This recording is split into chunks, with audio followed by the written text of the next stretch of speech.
or is it just your own particular style, as far as you know? It sort of happens just from being. It helps me to keep tempo. You know, and sort of. I see. And also, it does help the note to come out louder.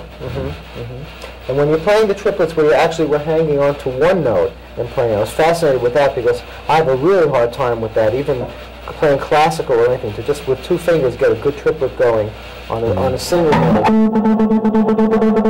That kind of thing.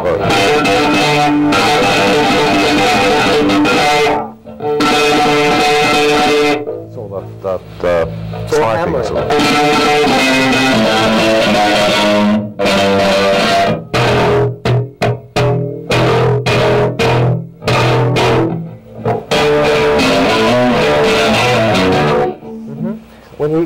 I noticed on the earlier part of the tape you were talking about your pinky actually playing 5-fingered approach with your right hand. I don't think I've ever seen that done before. When do you use it? Just as a little additional? I don't do it very often. It's just a little bit of flash, you know. So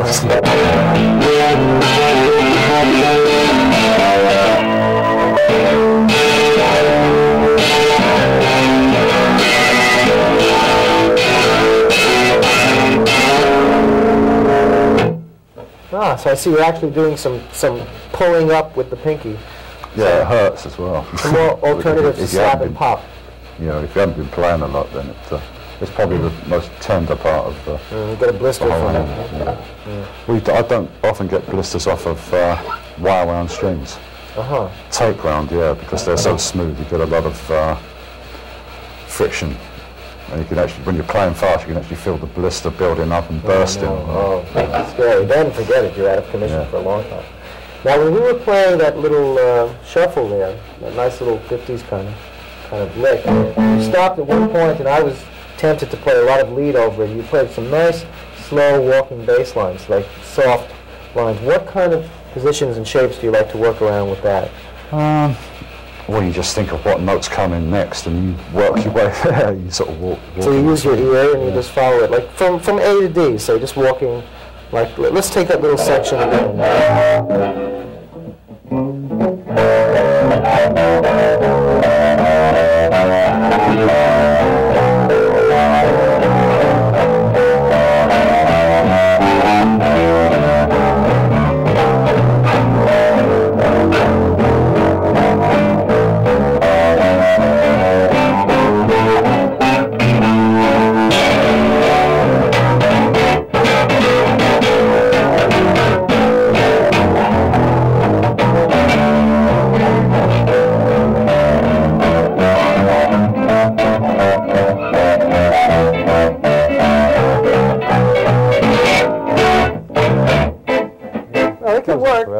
You fall asleep when you're doing that sort of stuff. That's what you call your rest pattern, right? Yeah, just take a little rest.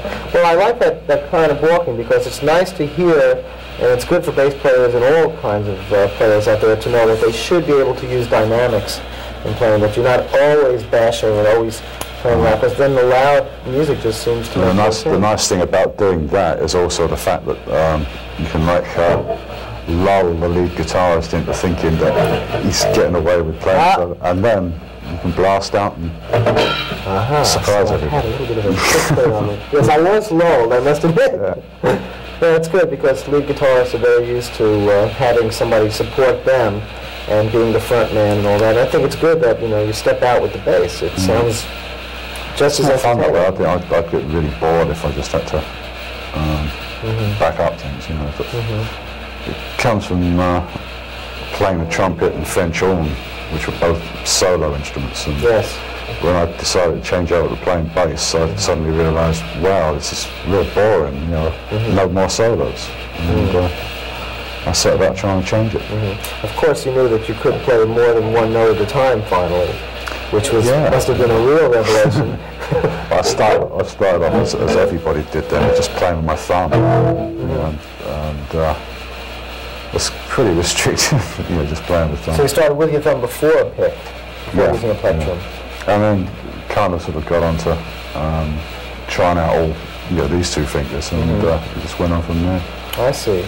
And I just sort of sit at the bass and doodle and try and think up different ways of, different hand positions. I change my hand positions so many times while I'm playing. Yes, I noticed that. You would go up very high here sometimes and go down to sort of a more crab claw type position, what you call crab claws. Yeah.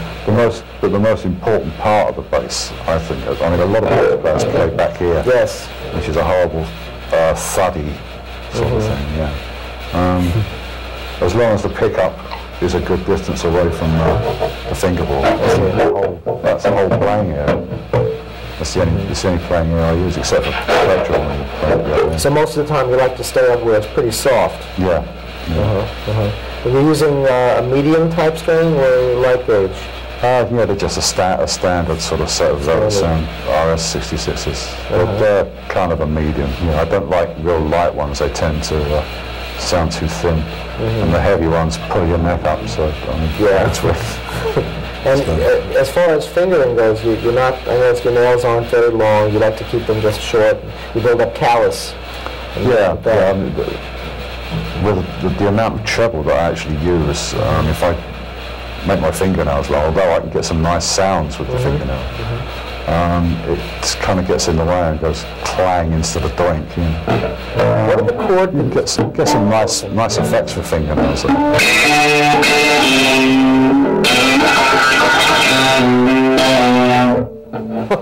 Which you can actually sort of build in with tapping.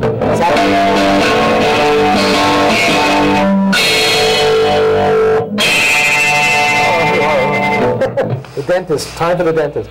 Sounds exactly like fingernails playing. It does, yeah. It sounds like fingernails.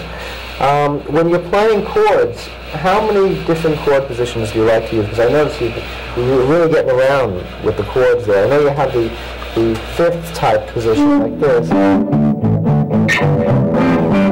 That's about the one I use the most. It's because the third isn't involved. It can be minor or major, so that's probably the easiest one to use. How about hammer-ons on top of that? I notice you sometimes play a melodic hammer-on over a chord, or where you use your thumb and go all the way down. Oh, well, one of those.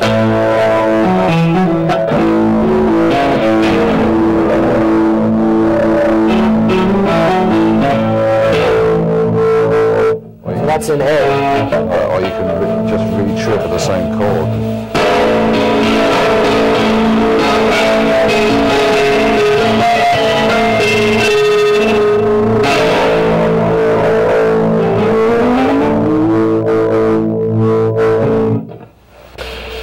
All right, well, I'm sure some of the questions that bass players pose to you is based on a lot of the problems that they encounter. I know a lot of bass players have told me they come across very boring lines that are presented to them by either the leader on a recording date or the lead guitarist of a band. I'm sure I've done that to many bass players. How do you break up? To start creatively thinking of new ideas within a very boring pattern, how can you break out of that? There's a couple of ways. I mean, either you go into sort of like octaves to sort of break it up, or